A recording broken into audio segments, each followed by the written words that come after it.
J'ai vécu un premier mandat dans cette instance et je crois que c'est pas rien. Un mandat dans une instance, quelle qu'elle soit, même délégué du personnel, ça mérite qu'on fasse un petit retour en arrière sur ce que ça peut nous apporter et comment ça peut être vécu à un moment donné, surtout avec la confrontation que l'on peut avoir. C'est une sacrée école pour des militants CGT comme nous et je crois qu'il faut le mesurer comme ça.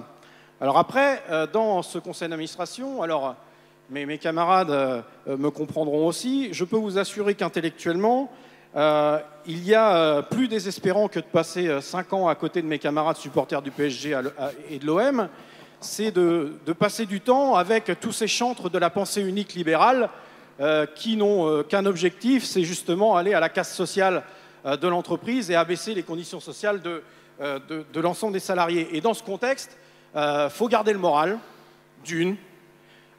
Faut aussi, je dirais, faut aussi rester patient, prendre du recul et faire en sorte de garder toute sa lucidité.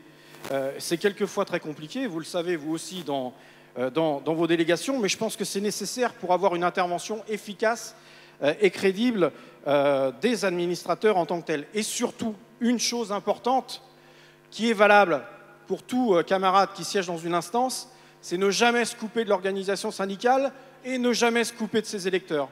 Je crois que c'est ça qui fait aussi notre crédibilité, et parce que c'est grâce au rapport de force et grâce à leur mobilisation que derrière, nous allons pouvoir intervenir efficacement, que ce soit en délégation d'épée, CE, CHSCT, mais aussi au conseil d'administration. Et je crois que ça, il faut qu'on l'ait tous en tête. Concernant derrière les séminaires, à Cannes, à Tanger, là non plus, on ne s'excuse pas d'y être. Ça fait partie du rôle d'administrateur. Alors, on a entendu plusieurs choses à ce sujet ces 2 dernières années. C'est légitime, y compris j'entends déjà dire oui, mais les directions d'entreprise sur le terrain en jouent. J'ai envie de dire, c'est plutôt sain. C'est qu'ils sont en bonne santé, ces gens-là. Parce qu'à un moment donné, s'ils en jouent, c'est que la CGT les dérange. Et la CGT, oui, ceux qui siègent au conseil d'administration, certes, mais aussi vous tous. Et tous ceux qui se mobilisent avec la CGT dans les actions. Donc je crois que c'est important. Et puis dans le même temps, quand on va dans ce genre de situation, indirectement, on fait rentrer, pénétrer les cheminots dans un contexte qu'ils ne verraient jamais.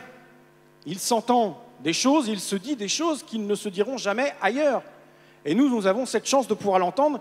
Et ce que je peux vous dire quand même, c'est que le président de la SNCF n'a pas forcément toutes les coudées franches avec son top management.